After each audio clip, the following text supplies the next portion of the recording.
How are you, BookTube? My name is Maria. This is MH Books. What? It's my beginning of my thing. How are you, BookTube? My name is Maria, and this is my welcome to my channel, MH Books. Welcome. Today I'm doing another one of my, and I'm pretending I didn't film this the same day I filmed something else. Readings of the Dublin Literary Award 2022. Dublin Literary Award 2022. In case you haven't seen a previous video, this book award is done by my library. The prize fund is €100,000, and it is for any book published in English or translated into English between July 2020 and June 2021. They're all nominated by libraries in July 2021. So these are books read by libraries. So these are books at the moment. I am reading books that I either owned or you get quickly from the library. My library guarantees to have a copy of every book, but everybody, obviously, as soon as the list is announced, tries to get all the books at the same time. So books that they already had a whole load of copies of are obviously easier to get first. So the first book I finished actually was a book I owned myself, and it was based on their previous work, Freshwater. So it's Akwaeke's, Emezi's Freshwater was a book I'd absolutely adored. It was one of my favourite books the year I read it. I bought Akwaeke's Akwaeke Emezi's The Death of Vivek Oji. This book award is nominated by libraries, so I thought it's really important, obviously, to introduce which library nominated The Death of Vivek Oji for the award and why. Okay, so this one was nominated by Helsinki City Library in Finland. And the reasons they gave for nominating this book is it's a nuanced story of the life and death of Vivek Oji, a Nigerian Indian youngster with both worldly and spiritual secrets in a refreshing phenomenon in the international field of prose literature. Nigerian boy Emezi's second novel is a fierce mystery that raises chosen families and the diversity of gender. I think they had a kids book in between, or a YA book in between. Well, let's say the second adult book anyway. So this is a reason for Helsinki City Libraries, Finland. So having read the book, do I agree? Is it about worldly and spiritual secrets? Yes. The book opens with the death of Vivek. Maybe we hold the book. The death of Vivek Oji at the beginning, who is a young man who in his early 20s, who's found naked but wrapped up in cloth in front of his parents' house, and they don't know why he died or how he died.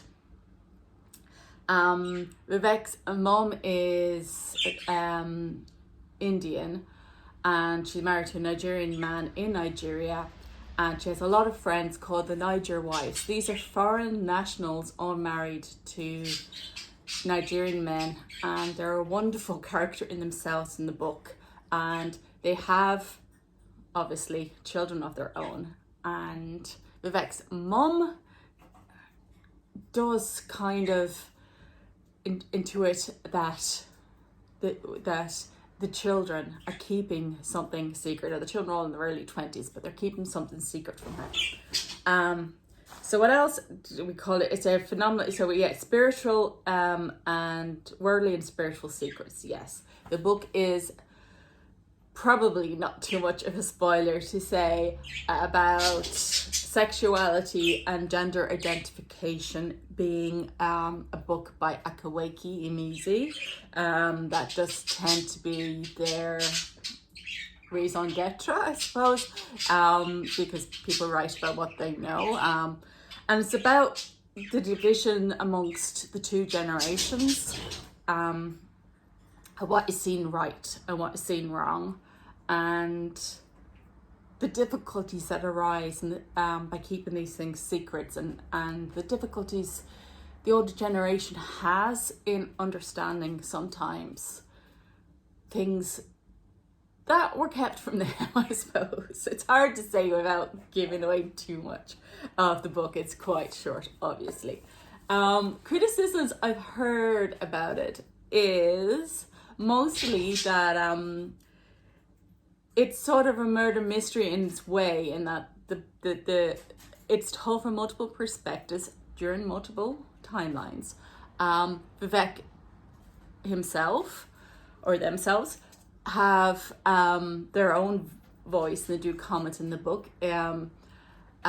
Cousins, lovers, friends, parents all give different perspectives of different times of during Vivek's life of what they think, and overall it concludes as to how or why Vivek died. Now, that's not necessary in literary fiction, I understand, but I also like story. And in story, if you begin with the death of somebody, you traditionally explain it. So for me, that overall arc, to have a story arc, the proper story arc, completes a book. I do understand, and people who say a piece of literary work, and this is definitely fallen into literary fiction, doesn't necessarily need to have it. But I liked it. So I personally like the ending. I get why some people don't like the ending. If you like a conclusion, you will like that it is concluded. I can't say that you like the reason or how it happened, but you like the conclusion.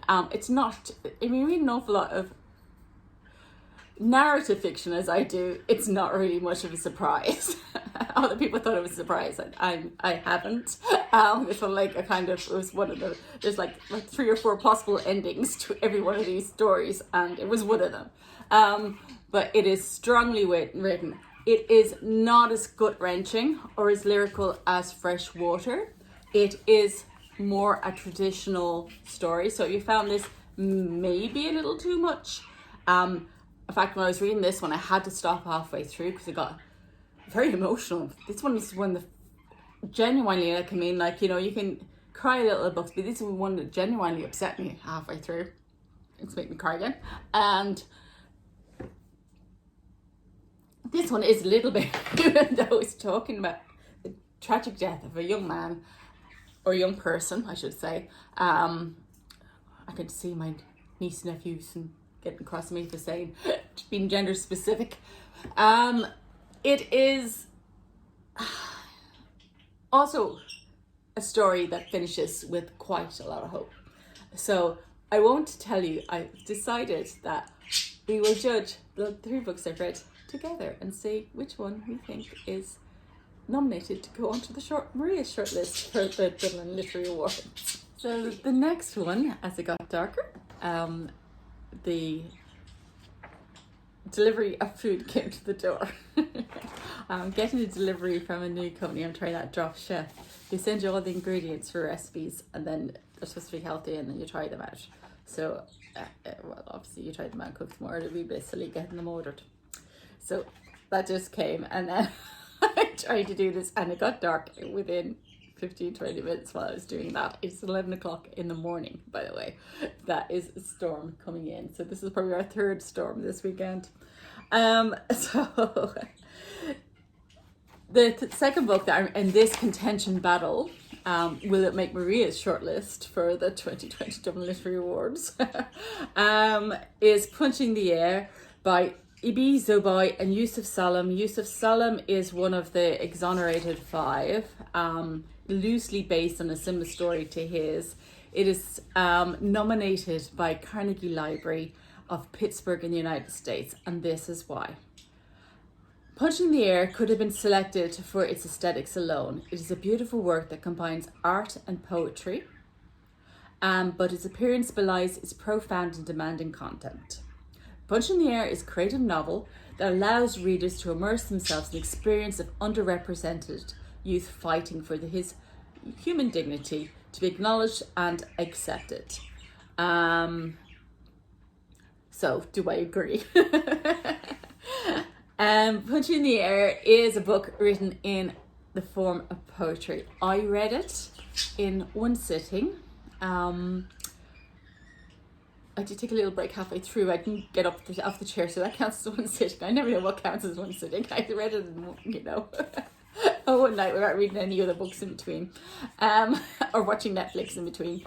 And I listened to it and I read it. Now, people are recommending listening to it because it's poetry. It's impactful when it's read. People are recommending reading it because it has an illustrator, which I'll have to look up. I don't have the physical copy because I sent the book to the library, back to the library.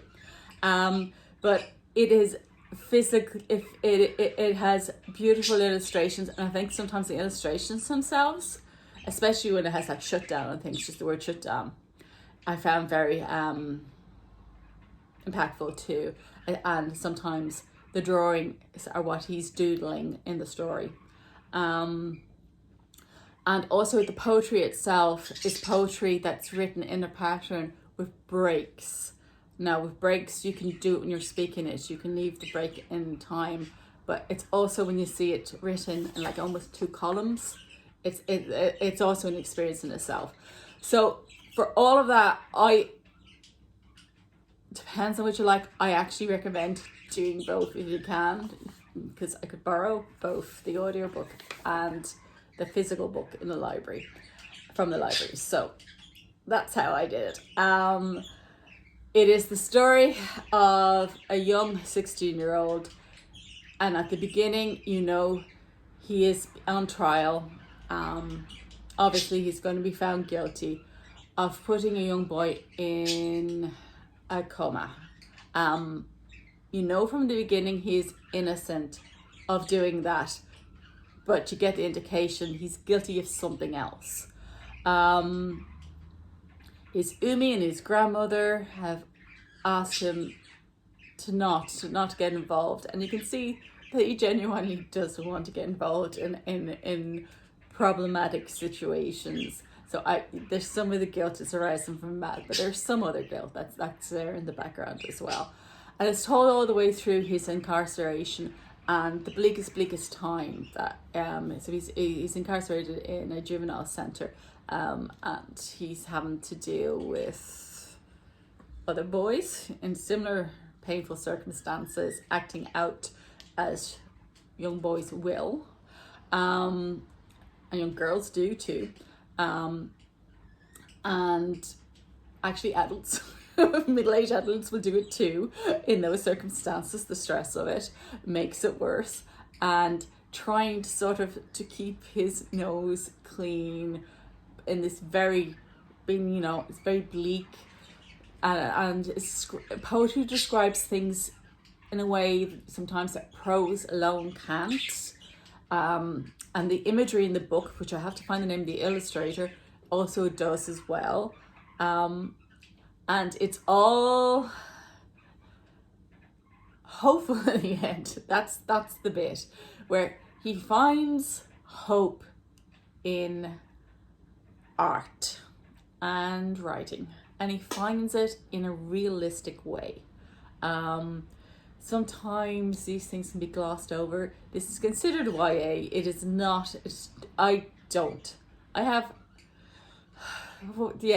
It is a young person's perspective, so it is true YA. Let's put it that way, rather than some of the YA that I read, which are a little bit more everything works out completely happy in the end in an unrealistic manner. This is hopeful in a realistic manner, because it's based on a real life story, or very loosely based and inspired by a real life story.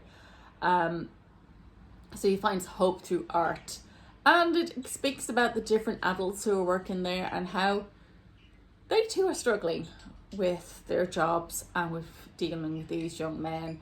And it's a journey through to hope. So that's as much as I can tell you without, basically telling you the whole novel. it is, I enjoy poetry. It is good poetry. Yes, it is impactful. The message behind it is extremely impactful. It is, yeah, maybe it's not my favorite poetry. I have strong, this might just be more of a side of the world thing because it is American voices.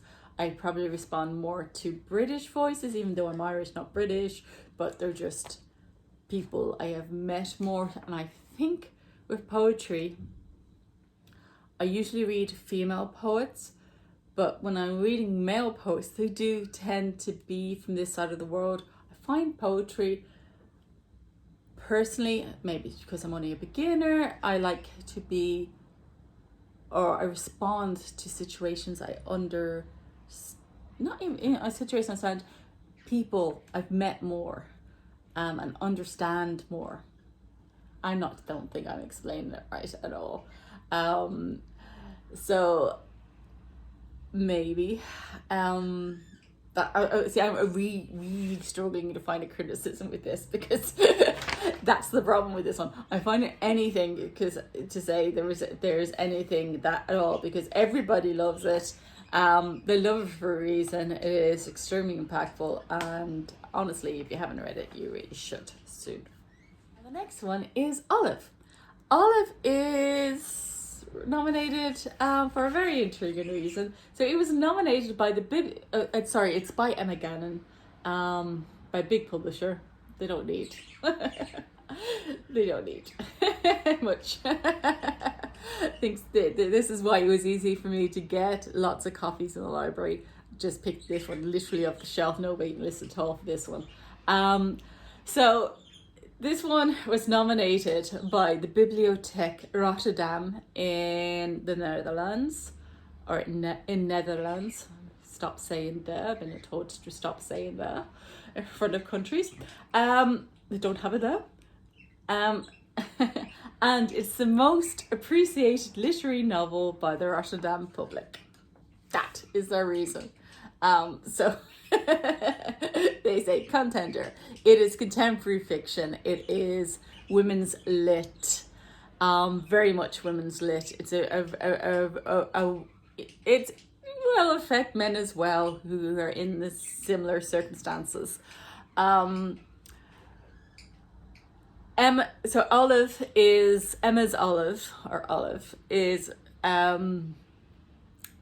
33, has just broken up with her boyfriend of 9 years because she doesn't want to have a baby and he does. And she definitely doesn't want to have a baby, but she has three best friends, and the three best friends in the three different circumstances. One already has 3 children. One is just pregnant and about to give birth and is struggling. And the third one is struggling to get pregnant in the first place. So they all have 3 very different issues around motherhood. And Olive can't even explain to them that she's actually broken up with her boyfriend and why, because there are so many issues going on all at the same time. So it's an exploration of people's right to choose all of the options. There's struggles with all of the options that happen. So whether it's like, I can't get pregnant, or I don't want to get pregnant in the first place, or I have loads of kids and love them, but now it's causing problems, or I'm just not as good at motherhood, or it's not the same as I thought it was going to be. And Olive's trying to struggle with this alone. Emma says in an interview it is her. Olive is her. And Olive happens to be a journalist too, and has gone through and does a lot of the research that Emma actually did for the book.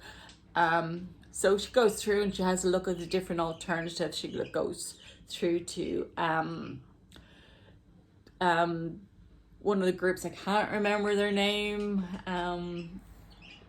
but it's the women who are Our Child Free is the group that's what they're called in Ireland. They're called a slightly different name in the UK.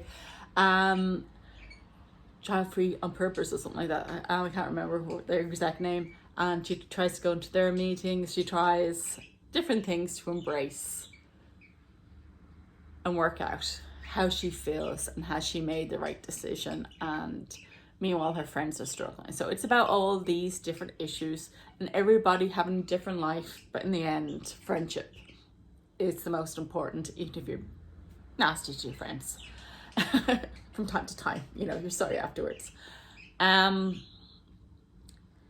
Overall, really fast read.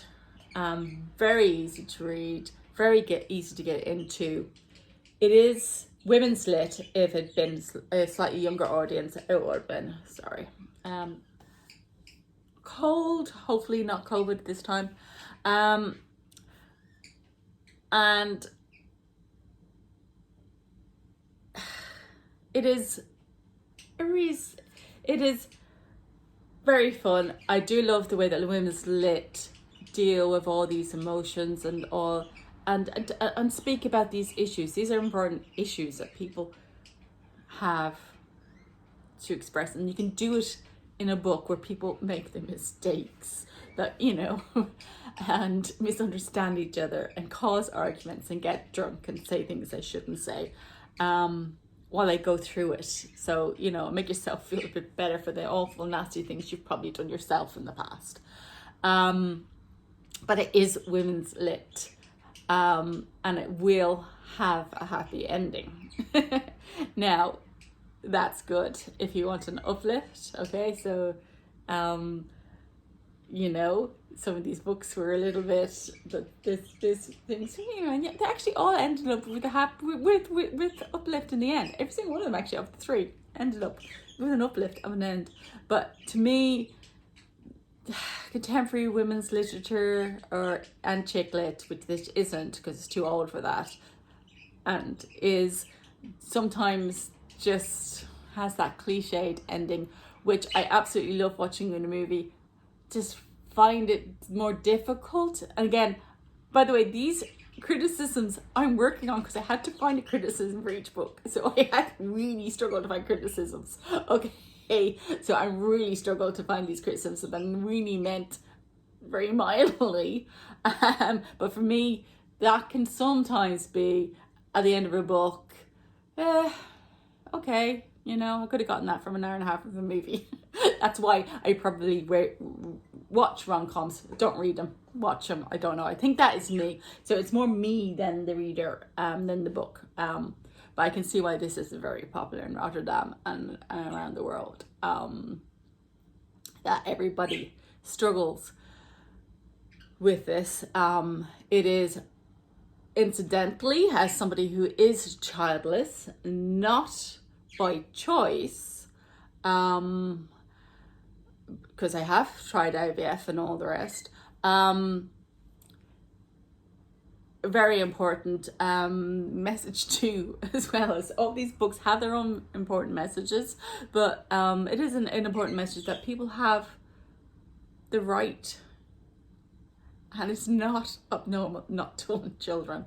I have lots of friends who've never wanted children. That's always been fine. I don't understand the compulsion of women, because the first question I'm asked is, so how many children do you have? And you know what I mean? Gets irritating that you are defined by children, whether you choose them or that's just the way it happens. It is a little bit irritating that your whole being and your whole value to society seems to be centered around something, which they shouldn't be. So in a way, this one I can relate to more than the others. But which one will I pick?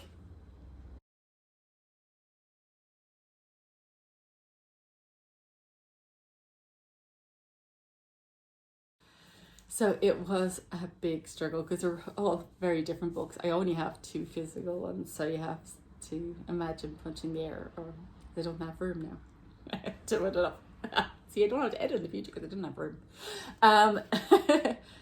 Oh, it is difficult to actually choose. You cannot fault the messaging in Punching the Air, Olive, or even Akwaeke's Emezi of Nigerian difficulties, which are still in Ireland, I can tell you as well, still between the generations, between acceptings of sexuality and genders. So which one is the better written? Olive. Characters in Olive. The best bit about Olive is the characters in Olive. I actually at some stage said, you are such self-entitled bitches. To actually have that reaction means that Emma Gannon has written her characters well. That is the best bit.